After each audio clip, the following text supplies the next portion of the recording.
Maka seorang arif billah itu tidak menyisakan di dalam ruang hatinya kecuali rasa cinta.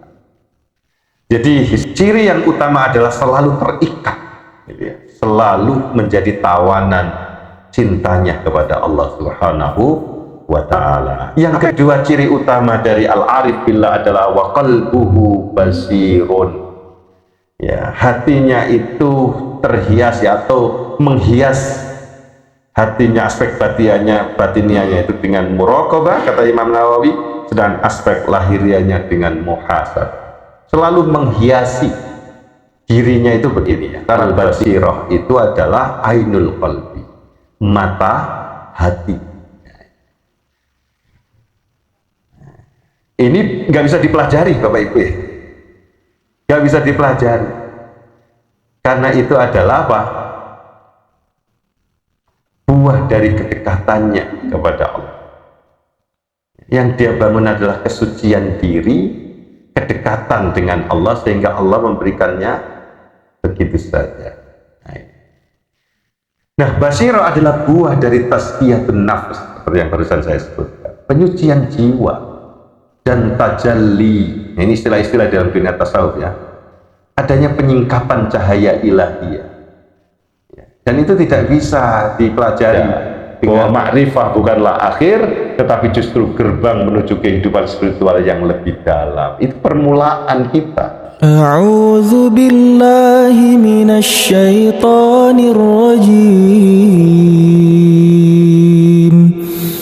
Bismillahirrahmanirrahim. Bismillahirrahmanirrahim. Assalamualaikum warahmatullahi wabarakatuh. Alhamdulillah wa syukrulillah wa la hawla wa la quwata illa billahil aliyyil azim. Rabbi israh li sadri wa yassir li amri wahlul 'uqdatam min lisani yafqahu qawli, amma ba'du. Bapak Ibu jamaah salat subuh Masjid Sang Surya yang dirahmati Allah Subhanahu wa taala, puji syukur sudah sepantasnya kita panjatkan hanya kepada Allah atas segala nikmat yang mustahil bagi kita untuk menghitung-hitungnya, wabil khusus nikmat iman dan kehidupan, sehingga kita bisa bersua, berhimpun di dalam majelis yang insya Allah diberkahi. Salawat dan salam semoga senantiasa terlimpah curahkan kepada panutan kita, uswah hasanah kita, Rasulullah Muhammad sallallahu alaihi wasallam, atas setiap sunnah yang ditinggalkan buat kita untuk memandu kehidupan kita menuju kehidupan yang lebih tercerahkan. Bapak Ibu, pada kesempatan pagi hari ini kita akan melanjutkan di makalah yang ke-51 dari bab sulasi ya, di dalam kitab Nasaihul Ibad yang ditulis oleh Syekh Nawawi Al-Bantani.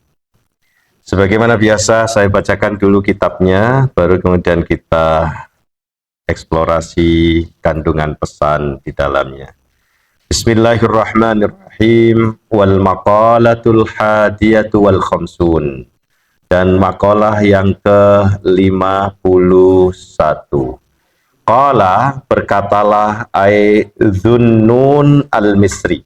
Berkatalah Dhunnun al-Misri. Yang makalahnya di makalah 50 sudah kita kaji di pekan yang lalu. Nah, pada makalah 51 ini juga mengutip perkataan dari Dhunnun al-Misri radhiyallahu anhu. Beliau berkata, al-arifu billahi ta'ala asirun.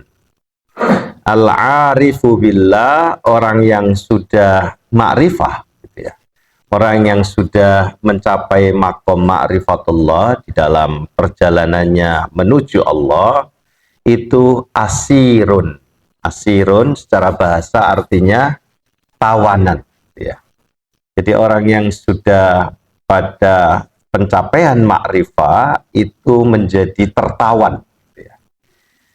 Imam Nawawi memberikan penjelasan ai marbutun bihubbihi, terikat marbut itu terikat bihubbihi dengan cintanya kepada Allah. Jadi mau melakukan apapun itu tidak sembarangan, ya. Menjadi terikat, tertawan, ya, dengan cintanya atau karena cintanya kepada Allah Subhanahu wa Ta'ala. Jadi kalau mau melakukan apapun itu kira-kira Allah cinta enggak kalau saya melakukan begini? Allah akan ridho tidak? Selalu yang jadikan pertimbangannya adalah ridho Allah Subhanahu wa Ta'ala. Nah, ini marbut, jadi tidak ngawur, tidak sembarangan, asal, tidak begitu. Jadi serasa seperti orang yang ketika mencintai sesuatu maka dia terikat dengannya. Betul Bapak-bapak ya? Dulu ketika masih bujangan dengan ketika sudah menikah beda enggak? Oh, lebih pusing. Ya, pusing yang positif karena terikat cinta dengan keluarga. Kan gitu dah. Kalau dulu bebas aja, bujang mah bebas, mau begadang sampai jam berapa juga nggak ada yang ngelarang gitu ya, nggak ada pertimbangan. Atau saya hidup untuk diri saya sendirian begitu. Tapi beda ketika sudah memadu kasih begitu ya, di dalam keluarga. Ada pertimbangan cintanya kepada keluarga, kepada pasangan sebagai bentuk tanggung jawab dia. Nah, orang yang sudah sampai pada makom ma'rifatullah itu sangat terikat dengan cintanya kepada Allah, sehingga dia tidak bisa melakukan segala sesuatu kecuali itu dalam bingkai ketaatannya kepada Allah Subhanahu wa Ta'ala. Nah ini al-arifu billahi ta'ala asirun, jadi tertawan atau menjadi tawanan yang positif gitu ya, bukan tawanan yang ditawan karena perbudakan antar sesama, tidak ya, tertawan karena cintanya kepada Allah. Wa qalbuhu basirun, dan hatinya itu basir. Basir itu dari kata basara, itu melihat gitu ya, sama dengan ro'a. Tetapi seringkali di dalam dunia tasawuf kata basara itu digunakan untuk menunjuk pada melihat dengan mata hati. Makanya di sini wa qalbuhu basirun, dan hatinya itu selalu melihat, selalu mawas, awas gitu ya, mawas diri ya. Atau selalu berkesadaran bahwa Allah itu selalu bersamanya ya. Imam Nawawi memberikan penjelasan ay muzayyinun li batinihi bil muraqabati, yaitu hatinya itu selalu muzayyin ya, dalam bentuk fa'il subjek yang selalu menghiasi libatinihi pada aspek batinnya itu bil muraqabah. Muraqabah itu apa? Selalu merasa diawasi oleh Allah Subhanahu wa Ta'ala. Selalu ada ma'iyatullah di situ. Muraqabah selalu sertai oleh Allah. Sehingga apapun yang akan dilakukan itu selalu dia merasa Allah melihat. Muraqabah. Jadi hati yang mawas diri, hati yang selalu melek, berkesadaran bahwa Allah itu selalu bersamanya. Allah selalu mengawasi dirinya. Sehingga tidak gampang kemudian keluar dari batas ketaatan kepada Allah Subhanahu wa Ta'ala. Nah, di dalam dunia tasawuf itu ada istilah basirah, ya, melihat dengan mata batin. Ya, bahkan kadang-kadang juga kalau Allah saking dekatnya dengan Allah, lalu kemudian Allah memberikan, kalau kepada waliullah disebut dengan karamah, sehingga apapun yang dia lihat itu selalu dengan penglihatan mata batin. Kadang kemudian weruh sak durunge winara, kadang begitu gitu ya. Tapi seringkali kemudian ya orang salah dalam melihatnya gitu ya. Lalu kemudian ada latihannya begitu. Padahal hal begini karamah, pemberian Allah min ladunna ilma, yang kita sebut dengan ilmu laduni itu. Bukan dipelajari, tetapi karena kedekatannya kepada Allah sehingga Allah begitu mudah memberikan ya karomah kepadanya. Nah ini ya. Walidhahirihi bil muhasabah, dan hatinya selalu menghiasi aspek zahirnya itu dengan muhasabah. Apa itu muhasabah? Selalu melakukan kontemplasi, refleksi diri, menghitung-hitung. Muhasabah dari kata hasibah subuh, itu artinya menghitung. Ya, ada yang membedakan, kalau hasabah itu artinya menghitung dengan data katanya. Sehingga komputer itu dalam bahasa Arab disebut dengan al-hasub al-ali, gitu ya. Jadi alat hitung kalkulator yang canggih, al-ali, yang tinggi, ya. Ya. Nah ini, itu menghitung. Ada yang mengatakan begitu. Jadi muhasabah itu menghitung-hitung dengan data. Artinya dengan data diri kita menghitung tentang dosa kita, selalu begitu, ya. Ya. Itu artinya dengan data tentang diri kita, fakta, informasi tentang diri ini. Itu muhasabah. Hari ini apa yang saya lakukan dari sejak bangun pagi sampai tidur kembali? Adakah di situ banyak kemaksiatan, kesalahan? Ya, apakah itu secara batiniah maupun secara lahiriah? Saya secara lahiriah mungkin saya tidak melakukan kesalahan langsung menyakiti orang, tetapi secara batiniah ternyata hatiku masih iri dengan orang lain, masih ada hasud, masih ada dendam. Itu namanya muhasabah. Dan kita dianjurkan untuk melakukan itu sebelum tidur kita, untuk melakukan perhitungan diri kita. Ya. Nah ini muhasabah. Jadi ciri yang kedua atau karakter utama seorang arif billah itu hatinya basirah, ya, yang selalu menghiasi aspek batinianya dengan muraqabah, sedangkan aspek lahirianya dengan muhasabah. Nah ini ciri yang ketiga, wa amaluhu lillahi katsirun, dan amalnya teruntuk Allah atau karena Allah itu katsir, banyak. Jadi ini tiga ciri utama al-arif billah, orang yang sudah mencapai maqam ma'rifah, ya.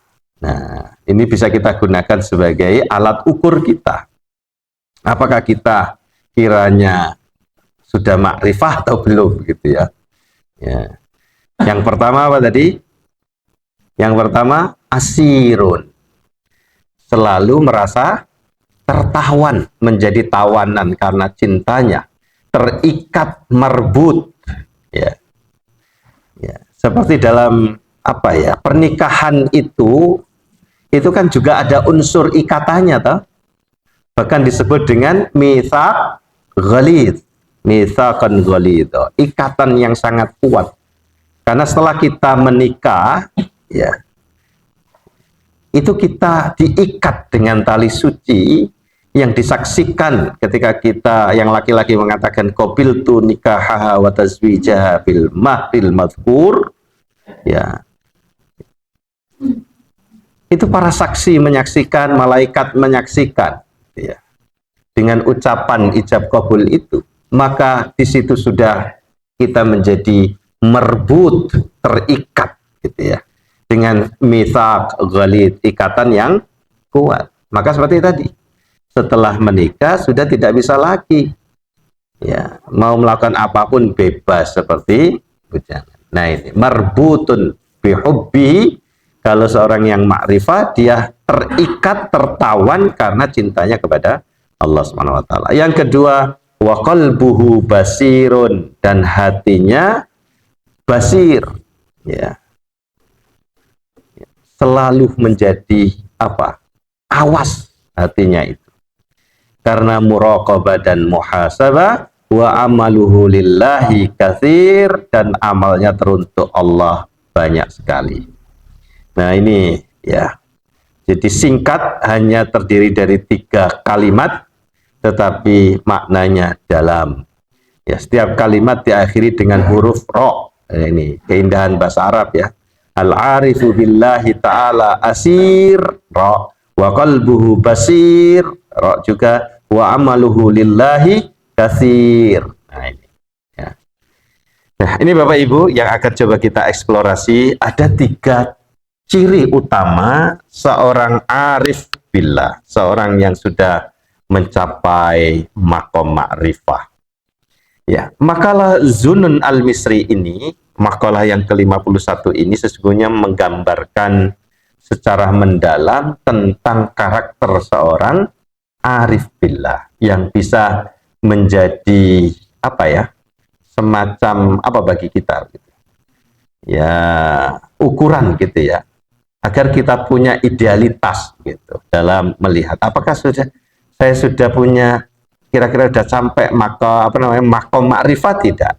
Gampangnya lihat aja ciri utamanya ya.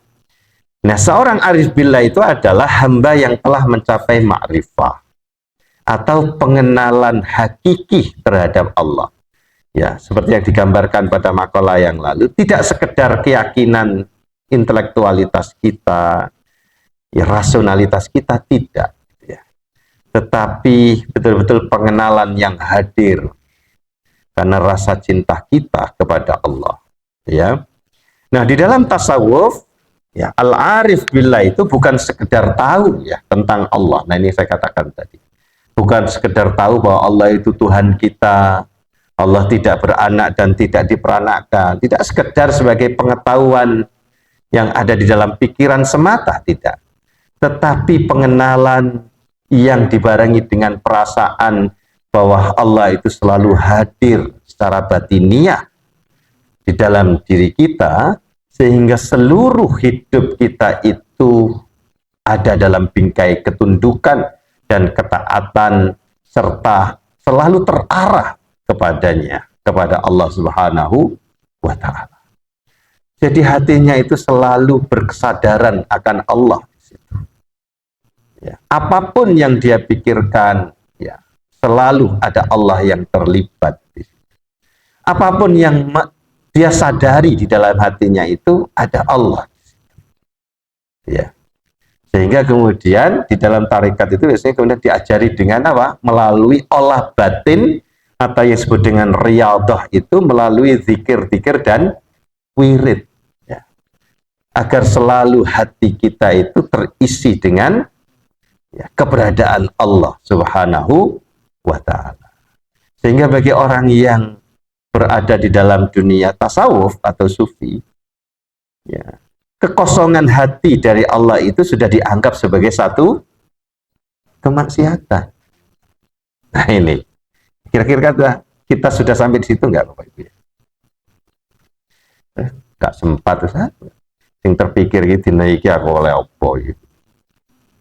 Kerjaan ini piye, tangi turu kira-kira tiba-tiba yang terbetik dalam pikiran kita apa gitu ya. Ya. Nah kita diajari kan, bangun tidur kita harus kemudian membangun kesadaran kita itu dengan Allah ada di situ melalui doa-doa kita, ya dah. Apa doa bangun tidur? Alhamdulillahilladzi ahyana ba'dama amatana wa ilaihin nusur. Ya. Rasa kesyukuran kita sebagai wujud cinta kita, ya Allah, aku bisa bangun kembali pagi hari ini berkat rahmat dan inayat. Maka alhamdulillah, segala puji bagimu ya Allah, alladzi ahyana, yang telah menghidupkan kami, ya, aku kembali, ya, ba'dama amatana, setelah engkau mematikan aku, matikan kami gitu. Tidur itu kan ya, ya mati begitu ya sebenarnya ya. Nah ini sehingga nek wong ngewantuan itu berarti ngewantuan, gampang turu tuh, tukang turu ya, berarti ya sudah apa, berlatih simulasi kematian. Nah ibaratnya begitu. Nah, jadi kita diajarkan oleh Islam, oleh Rasulullah gitu ya, melalui tuntunannya untuk selalu berdoa dalam setiap kesempatan hidup kita itu, sesungguhnya itu wujud sebagai latihan riyadhah tadi gitu. Bagaimana kesadaran kita itu selalu di situ ada Allah. Mau masuk kamar mandi, kita melibatkan Allah. Di dalam kesadaran kita tidak boleh kosong dari Allah. Maka kita berdoa, keluar kamar mandi. Bahkan dalam suasana yang sangat rahasia, intim antara kita dengan pasangan kita. Kita tidak boleh kehilangan di dalam kesadaran kita akan Allah Subhanahu wa ta'ala. Ini bapak-bapak, ibu-ibu pasti hafal doanya ini. Ya, ini. Itu sesungguhnya adalah bentuk riyadhah, olah batin kita. Nah ini, maka penting doa-doa itu ya. Tidak sekedar itu permohonan yang kita arahkan kepada Allah, tetapi sesungguhnya di situ ada proses ya riyadhah tadi itu, olah batin. Sebelum kita berangkat kerja, tangan megang setir, ya, atau setelah kita menghidupkan, ya, selalu kita berdoa, doa perjalanan dan lain sebagainya. Nah, ini ngaji kita ini belum berdoa tadi ya. Mari kita awali dengan baca Al-Basmalah gitu ya. Bismillahirrahmanirrahim. Nah, belum apa-apa sudah lupa gitu ya. Nah, itulah kita manusia. Maka al-arif billah tidak begitu gitu ya. Nah, ini.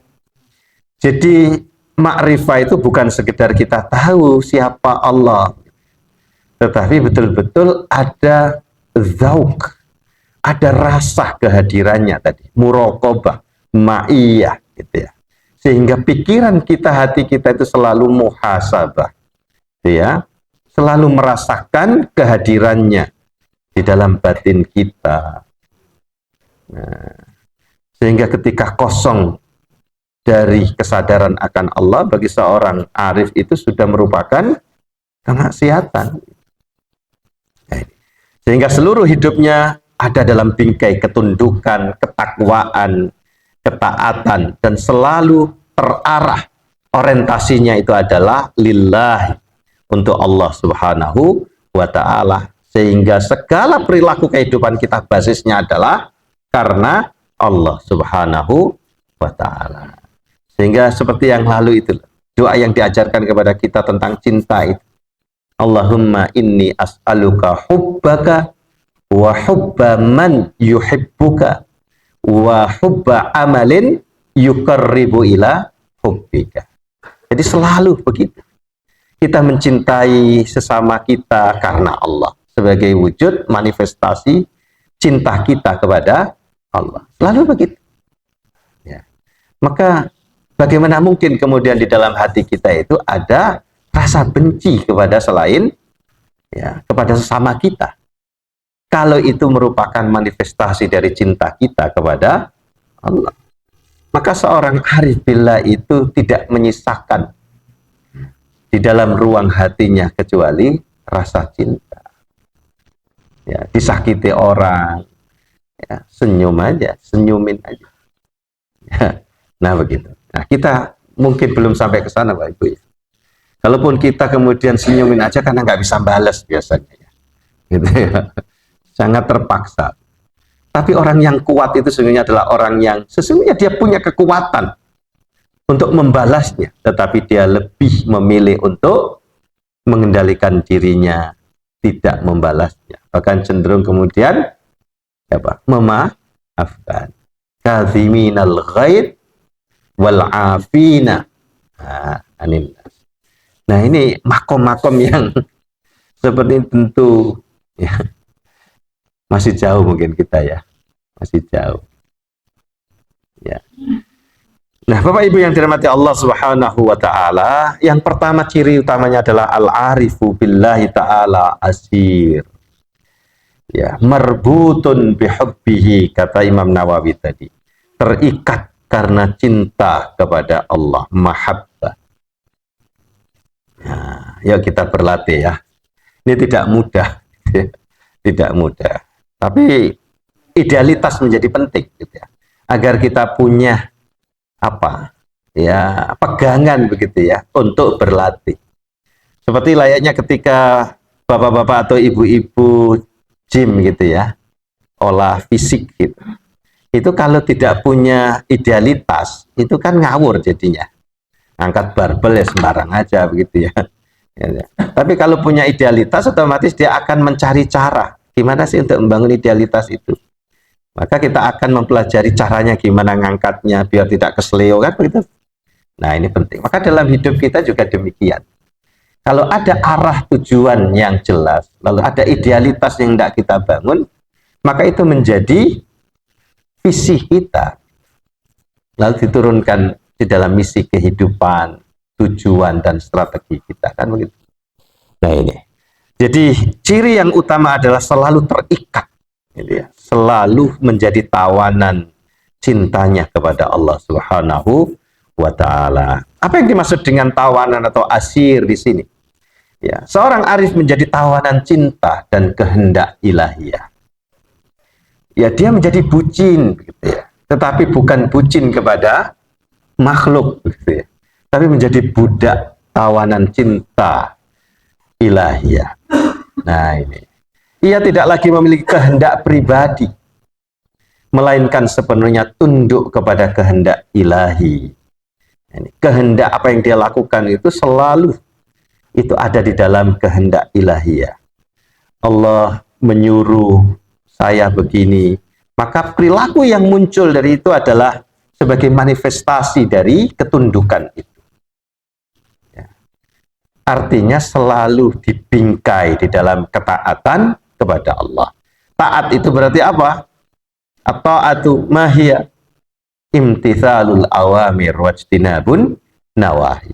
Jadi melakukan apa yang diperintahkan oleh Allah dan menjauhi apa yang dilarang. Jadi selalu modus tindakan perilaku kehidupannya selalu begitu.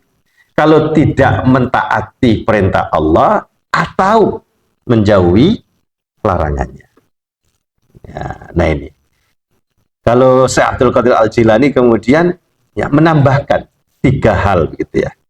Dari 2 tadi menambahkan 1. Kalau tidak dalam konteks mentaati perintah Allah atau menjauhi larangannya atau tidak dua-duanya, berarti yang ketiga. Apa itu? Sedang meridhoi ketetapan Allah Subhanahu wa Ta'ala. Jadi diamnya itu adalah diam. Ya, walaupun diam mungkin statis, seakan-akan tidak melakukan satu kegiatan begitu ya. Tapi diamnya pun itu ada dalam bingkai ketundukan kepada Allah. Yaitu apa? Minimal sedang apa tadi? Meridhoi ketetapan Allah. Maka tidak ada rasa keluh, mengeluh, mengadu, sambat. Diamnya itu diam yang betul-betul karena ketaatan. Ya, Syekh Abdul Qadir dulu pernah mengingatkan ya di dalam makalah beberapa itu. Upayakan setiap tindak tanduk kita itu merupakan manifestasi yang manifestasi dari keterikatan kita dengan Allah.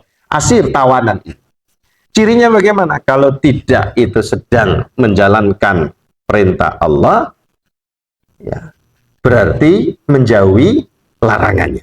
Kalau tidak dua-duanya, berarti sedang merestui atau melegowoi atau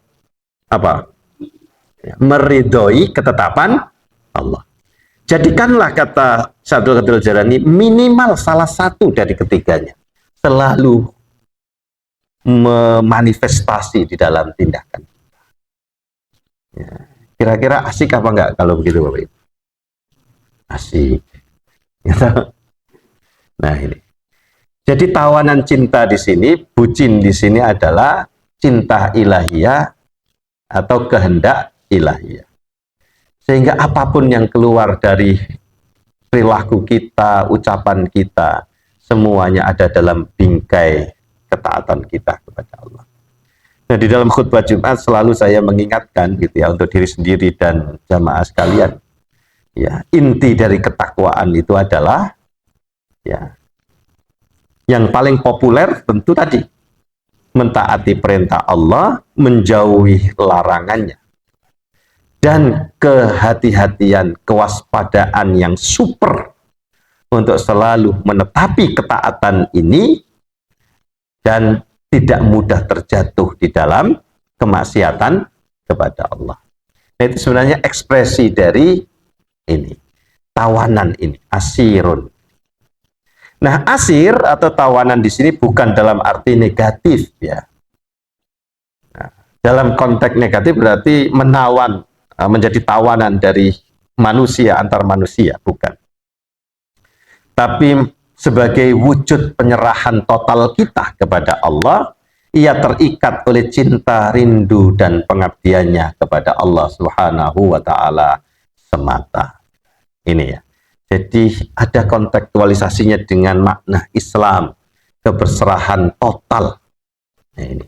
Wujud kita berserah diri, berislam secara total apa? Ya berarti segala tindak tanduk kita itu ya merupakan manifestasi dari ketaatan itu, ketundukan itu. Ya. Dengan demikian, tidak harus kemudian kita harus menunggu menjadi orang yang kaya dulu untuk kemudian berserah diri sepenuhnya. Tidak. Kapanpun, apapun kualitas hidup kita, ya secara duniawi, semuanya merupakan menjadi medan keberserahan diri kita kepada Allah Subhanahu wa Ta'ala. Nah ini, jadi ada kata kunci keberserahan diri secara total, penyerahan total yang muncul dari kata asirun ini. Halo Bapak Ibu? Wah ini kok diam semua, berarti betul-betul tertawan karena cinta ini. Kok nggak ada reaksinya?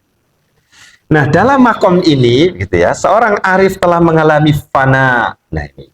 Biasanya kita sering mendengar istilah-istilah begini ya. Dalam dunia tasawuf itu ada fana, ada bako, begitu ya. Fana di sini artinya berarti sudah sirna, ego diri kita, kehendak pribadi kita itu sudah lenyap, ya, sudah hilang, fana, dan menuju bako, yakni keabadian dalam kehendak Allah. Nah ini yang sering kali kemudian orang salah dalam memahami wahdatul wujud itu di sini. Ya.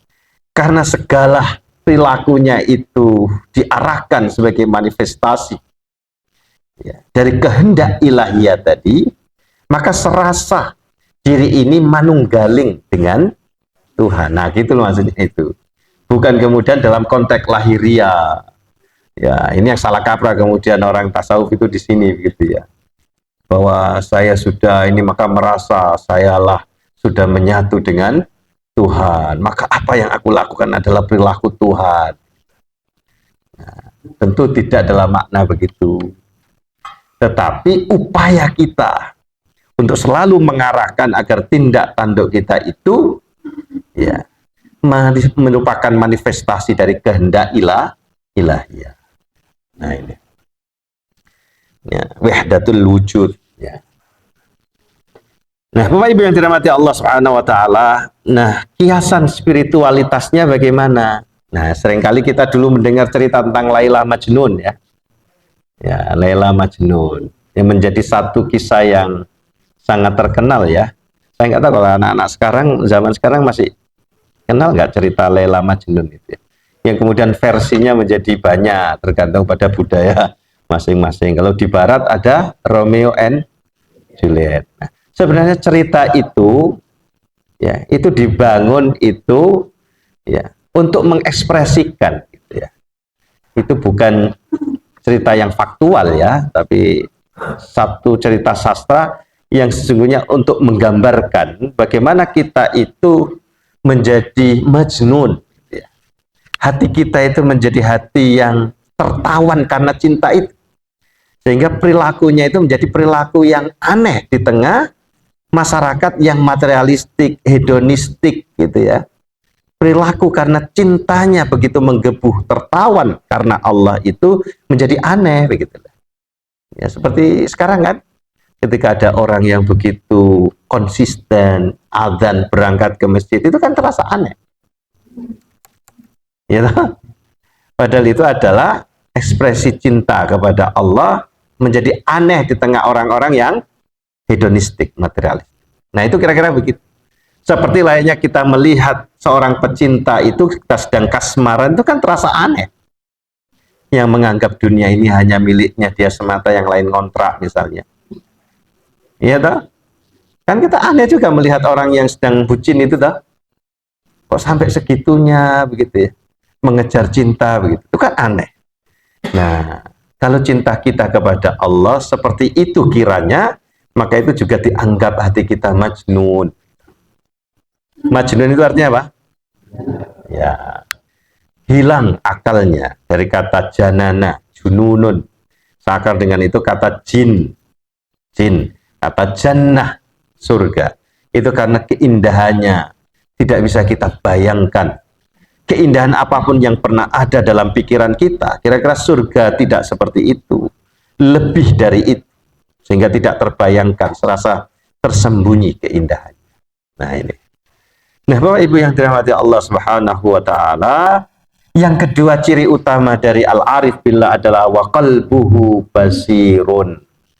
Ya, hatinya itu terhias ya, atau menghias hatinya, aspek batinianya itu dengan muraqabah kata Imam Nawawi, sedang aspek lahirianya dengan muhasabah. Selalu menghiasi dirinya itu begitu, secara batinianya dengan muraqabah, secara lahirianya dengan muhasabah. Kira-kira aneh nggak orang seperti ini, Bapak Ibu? Ya. Di tengah kehidupan yang demikian materialistik, ada orang yang selalu menghiasi aspek batinianya dengan muraqabah, lahirianya dengan muhasabah. Itu kira-kira majnun nggak? Ya, majnun tentunya, beda daripada yang lain. Kira-kira ada orang yang disakiti hanya senyumin aja gitu ya. Ya, disakiti tetangganya nyantai aja. Ya, seperti cerita tentang Imam Ahmad. Sampai ke rumahnya, kemudian aku nggak memerlukan kamu, silakan pergi. Sampai 3 kali begitu, Ahmad nyantai aja. Ya, nyantai aja. Kira-kira kita ngamuk itu, ngeprank ya. Ketika ditanyakan kenapa begitu, ya, Allah memerintah kita, menyuruh kita agar baik dengan tetangga. Kalau tetangga butuh, ya kita tolong. Kalau dia nggak butuh, ya kita pulang. Sesantai itu. Gitu. Tapi kan aneh di mata kehidupan kita hari ini. Nah, kira-kira begitu. Wa qalbuhu basir. Apa yang dimaksud dengan hatinya penuh dengan penglihatan basirun ini? Basiro itu penglihatan batin. Bukan sekedar penglihatan fisik mata kepala kita, tetapi mata hati. Hati sang arif telah tercerahkan sehingga mampu melihat hakikat di balik yang tampak. Jadi apa yang lahiriah itu, dia tidak tertawan dengan penglihatan itu. Karena dia bisa merasuk lebih dalam pada yang hakiki di balik yang lahiriah itu. Ya, dia tidak melihat aspek lahiriahnya bahwa tetangganya itu ngeprank dia, tidak. Tetapi yang dia lihat adalah bahwa yang hakikat adalah bahwa seorang tetangga diperintahkan untuk selalu baik dengan tetangganya. Maka yang dia lihat adalah aspek hakiki lahiriahnya, ya, dia tidak peduli, tidak dilihat. Kecuali kalau itu dalam konteks bermaksiat kepada Allah terkait dengan diri. Dengan begini kan orang ini menjadi apa? Digambarkan dalam Al-Quran, tidak ada rasa takut dan tidak ada rasa khawatir. Ya. Tidak ada kesedihan, tidak ada khawatiran. Hidup dijalani dengan enteng. Gitu. Mulai zaman, ada BBM naik, ada data yang dijual ke Amerika, nyantai aja. Kalau dia bisa mengingatkan, ingatkan. Kalau nggak bisa, ya senyumin aja begitu ya. Nah, Bapak Ibu yang dirahmati Allah Subhanahu wa taala, ia mampu membedakan antara yang hak dan yang batil, antara yang fana dan yang baqa, ya. Jadi itu. Jadi yang disebut dengan qalbuhu basir, yakni al-basira ainul qalbi. Ya ini. Saya menemukan meme ini ya. Al-basirah itu adalah ainul qalbi, mata hati. Ini nggak bisa dipelajari Bapak Ibu ya. Nggak bisa dipelajari. Karena itu adalah apa? Buah dari kedekatannya kepada Allah. Yang dia bangun adalah kesucian diri, kedekatan dengan Allah, sehingga Allah memberikannya begitu saja. Nah, basirah adalah buah dari tazkiyatun nafs, seperti yang barusan saya sebutkan. Penyucian jiwa dan tajalli. Nah, ini istilah-istilah dalam dunia tasawuf ya. Adanya penyingkapan cahaya ilahiyah. Ya, dan itu tidak bisa dipelajari dengan apa ya? Nah, ini nggak bisa. Sehingga kalau ada misalnya jasa olah batin untuk bisa mendapatkan ilmu laduni atau karoma, biasanya kan ada begitu ya, iklan-iklan begitu. Nah, itu adalah kebohongan. Yang bisa adalah kita ya, riyadhah itu. Tapi urusan kemudian betul-betul kita mendapatkan karomah atau tidak, itu Allah, hak prerogatif Allah Subhanahu wa taala. Tidak kok kalau kemudian berlatih sampai pada jurus ini nanti akan bisa begini, akan begini dan sebagainya. Ya, kalau menurut teori ini tentu tidak bisa begitu. Ya, dan nyatanya, faktanya banyak sekali hal-hal seperti itu justru unsur lain yang masuk. Ya, olah pernafasan dan lain sebagainya, membuka cakra yang ada di bawah pusar dan sebagainya. Kok tahu saatnya? Dulu pernah ikut tapi belum sampai dibuka cakranya sama Ustaz Andi mana? Nah, ini dulu ketika masih muda dulu di Jakarta itu ya. Di gedung apa dulu Adi ya, lupa saya. Belum sampai dibuka kita kabur duluan wes. Apa aneh-aneh begitu ya. Nah, ini ketika masih muda dulu. Ya, tentu tidak ada begitu. Dan ternyata faktanya justru berkebalikan. Justru yang kita anggap sebagai satu mungkin anugerah karena olah batin, olah latihan itu kemudian bisa ini, bisa itu, ternyata unsur jin yang masuk begitu ya. Dan itu tipis sekali Bapak Ibu. Tipis sekali. Dan kalau kita tidak bisa membedakan itu berbahaya gitu ya. Pernah saya ceritakan ya di majalah Sabili dulu itu. Dia berlatih olah pernapasan begitu dan sebagainya. Sampai kemudian pada tahapan dia bisa nyetir dengan tidur begitu. Hebat ya. Megang setir gitu, terus dia ngucap bismillah. Dia tertidur nyetir itu. Itu mobil jalan sendiri, lampu merah nanti ya berhenti sendiri, jalan. Wih, enak ya, gak capek itu. Tapi lama-kelamaan dalam kehidupan kok nggak merasa tenang gitu loh hatinya itu. Nuraninya nggak bisa dibohongi. Itu. Padahal ngucap bismillah loh itu. Coba. Bismillah. Maka kemudian dalam keraguannya itu harusnya kan ya ukuran yang paling mudah itu kan kira-kira hidup saya tenang nggak gitu dengan itu. Ternyata justru galau. Maka dia minta diruqyah. Ternyata yang keluar adalah jin. Ya. Ketika ditanya siapa namamu, Allah. Gitu.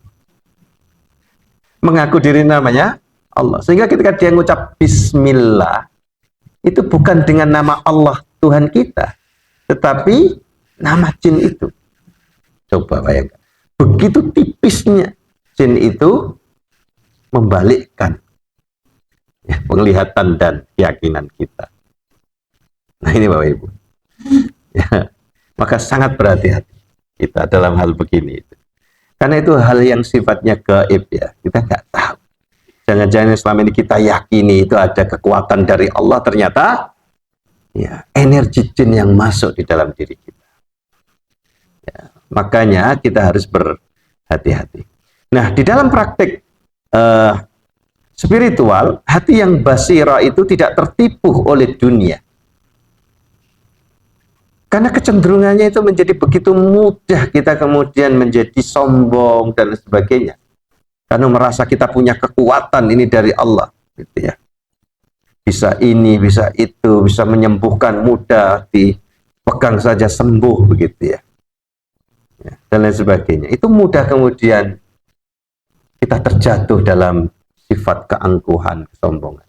Ini kalau bukan karena saya, ini nggak mungkin sembuh. Hati-hati, itu sudah masuk kesombongan. Walaupun lisannya mengatakan, ya saya hanya sebagai perantara, Allah yang menyembuhkan. Tapi kadang-kadang hati tidak bisa dipungkir. Ya, ini. Ya, itu adalah tipuan dunia kalau udah ada keangkuhan, kesombongan. Nah, orang yang arif billah itu hatinya basirah, tidak tertipu oleh dunia, karena ia melihat dengan cahaya Allah, nurullah. Tadi itu, setiap apapun yang dipilih itu sudah manunggal dengan kehendak ilahiyah tadi. Ya, maka syariatnya tetap di situ. Kira-kira Allah ridha tidak?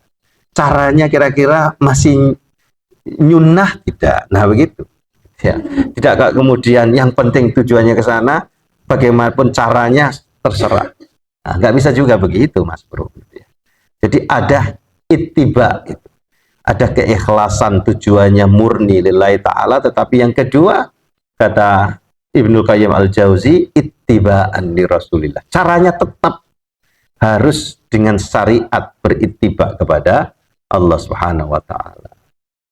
Ya, zikirnya Allah, Allah, Allah, tapi caranya dengan bersemedi di pusaran sungai begitu misalnya. Kira-kira Rasulullah pernah mengajarkan begitu enggak ya? Enggak. Wallahu a'lam. Nah ini. Lalu kemudian ciri utama yang ketiga dari al-arif billah, wa amaluhu lillahi katsir. Dan amal kesalehannya itu karena Allah itu banyak sekali, gitu ya. Nah, apa yang dimaksud dengan katsir di sini ya? Amal sang arif bukan sekedar banyak secara kuantitas, gitu ya. Karena yang lebih dari itu adalah harus secara kualitas. Alladzi khalaqal mauta wal hayata liyabluwakum ayyukum ahsanu amala. Tidak sekedar banyak, tetapi harus ahsan. Nah ini, amal yang terbaik. Tapi bagaimana kita bisa mendapatkan amal yang terbaik kalau kita nggak pernah beramal? Maka syarat pertama ya perbanyak amalnya. Kan gitu tuh. Sehingga dari banyaknya amal itu ada yang terbaik di antaranya, kan begitu.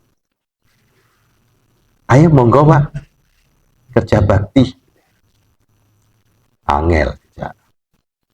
Aku menunggu untuk bisa berkualitas amal. Nah, kapan amalnya berkualitas kalau nggak pernah beramal, kan begitu? Ya, ya banyakin amal sambil kemudian memperbaiki kualitas, kan begitu? Ya, ya. Jadi tidak sekedar secara kuantitas, tetapi berkualitas tinggi karena ikhlas dan penuh kesadaran dan berittiba kepada sunnah tadi. Ia beramal bukan karena riya, bukan karena pahala, tetapi karena cinta dan pengabdian murni, keberserahan total kepada Allah Subhanahu wa ta'ala. Amalnya menjadi manifestasi tadi. Ya. Ya, manifestasi dari makrifahnya. Karena mengenal Allah, ia terdorong untuk terus beramal sebagai bentuk syukur dan cinta. Nah, kapan ya? Kemarin ada yang bertanya itu ya, di dalam satu majelis tentang motif ya beribadah. Waktu saya ngisi di mana ya? Oh, di Baitul Ma'mur gitu ya, pada pekan yang lalu. Ya. Ada motif yang tertinggi kan motif cinta. Tapi selama ini kok ada Pak untuk ini mencari ridho Allah begitu. Nah, itu adalah bagian dari motif cinta ini. Sehingga yang selalu dilihat adalah sang kekasih. Apakah ridho atau tidak. Nah, ini. Maka tadi ini amalnya adalah bentuk syukur dan mahabbahnya kepada Allah. Maka yang dituju adalah keridhaan sang kekasih Allah Subhanahu wa ta'ala. Maka amalnya menjadi manifestasi dari pengenalannya yang sangat dalam tentang Allah Subhanahu wa ta'ala. Diajak beramal soleh, enggak, saya sudah makrifat sehingga enggak perlu amal. Enggak juga begitu gitu ya. Justru orang yang kalau arif billah, maka tarikan amal kesalehannya itu begitu mudah dia lakukan. Karena itu manifestasi dari makrifahnya. Maka kalau ada orang yang merasa sudah makom makrifat, kok menyendiri? Ya, menyendiri dalam pengertian nggak mau bergaul. Ya, kalau nggak mau bergaulnya bagus, kalau itu pergaulan yang negatif, maksiat. Tapi pergaulan ya, yang itu justru menguatkan manifestasi amal kesalehannya, maka harusnya malah dia yang menjadi orang pertama dalam menggerakkan itu. Maka kita lihat misalnya perlawanan-perlawanan terhadap kaum penjajah di Afrika, misalnya kita lihat ada Umar Mukhtar di Libya. Itu adalah orang-orang yang sufi dia. Orang tasawuf yaitu. Ya, justru yang menggerakkan perlawanan terhadap penjajahan. Karena itu adalah amal saleh, manifestasi dari makrifahnya kepada Allah. Dan banyak kita lihat ya. Jadi ada gerakan motivasi batiniah yang muncul lalu kemudian menggerakkan perlawanan pada setiap ya penjajah dan penindasan yang terjadi banyak. Ya. Nah ini Bapak Ibu. Dalam makom mahabbah, amal bukan lagi beban, tetapi kenikmatan ruhani. Nah, kira-kira kita sudah merasakan itu enggak? Bahwa kita berbuat baik itu, disitulah nikmatnya. Nikmat rohaniah kita itu ada. Apa buktinya? Bapak Ibu pernah enggak merasakan ketika kita berbuat baik itu ada perasaan terharu dalam diri kita, begitu nikmat. Kita bisa membantu orang. Ya, nah itu berarti kita sudah dicelupkan di dalam makom mahabbah itu. Tinggal kemudian kita teruskan, kita pupuk, kan begitu tak? Nah, ini Bapak Ibu, ya, 3 ciri utama dari seorang arif billah di dalam makalah ini. Tentu ciri yang lain banyak ya, tetapi menurut Dhunnun al-Misri, ciri utamanya 3 ini. Yang pertama adalah asir, menjadi bucin, budak cinta, tawanan cinta, dan kehendak ilahiyah. Sehingga dampak ruhanianya dia menjadi fana. Ego dirinya itu sirna, karena selalu menuju kepada baqa. Orientasinya itu bisa ya menuju kepada kehendak ilahiyah yang baqa itu. Lalu qalbuhu basir, hatinya selalu tercerahkan. Bisa melihat dengan mata batinnya, melihat hal yang hakiki di balik hal-hal yang sifatnya imaterial ini. Ya, di balik hal-hal yang sifatnya material. Lalu amaluhu lillahi katsir, ya, amalnya ikhlas dan berlimpah. Banyak amal kesalehannya dan berkualitas sebagai wujud ya pengabdian murni kepada Allah Subhanahu wa taala. Nah, Dhunnun al-Misri ingin menunjukkan bahwa makrifah bukanlah akhir. Ini yang harus kita pahami Bapak Ibu ya. Karena seringkali dalam dunia tasawuf kalau sudah makom ma'rifatullah itu berarti sudah tahapan akhir. Berarti sudah meninggalkan semuanya gitu ya. Ya. Justru Dhunnun al-Misri ingin menunjukkan tidak, bahwa makrifah bukanlah akhir, tetapi justru gerbang menuju kehidupan spiritual yang lebih dalam. Itu permulaan kita gitu ya. Di mana hati, amal, dan seluruh eksistensi kita tertuju kepada Allah Subhanahu wa ta'ala. Kalau udah ma'rifah lalu kemudian berlepas dari dunia, tidak mau lagi ikut kegiatan ini itu, ya tidak begitu. Justru ma'rifah adalah gerbang pertama untuk menuju kehidupan spiritual yang lebih dalam. Melalui gerakan-gerakan lahiriah, gerakan amal kesalehan lahiriah yang menjadi manifestasi dari makrifahnya. Nah ini Bapak Ibu, ya pas 45 menit, ya mudah-mudahan hal yang seperti ini bisa menggugah, menginspirasi kehidupan kita untuk terus belajar menjadi orang yang baik dan menjadi yang terbaik. Amin ya rabbal alamin. Mari kita akhiri dengan bacaan hamdalah, hamdulillahirabbil alamin. Lanjutkan doa kafaratul majlis. Subhanakallahumma bihamdika asyhadu an la ilaha illa anta astaghfiruka wa atubu ilaih. Terima kasih atas segala perhatiannya. Mohon maaf atas segala khilaf. Aqulu qouli hadza wa astaghfiruh. Wassalamualaikum warahmatullahi wabarakatuh. الحمد لله رب العالمين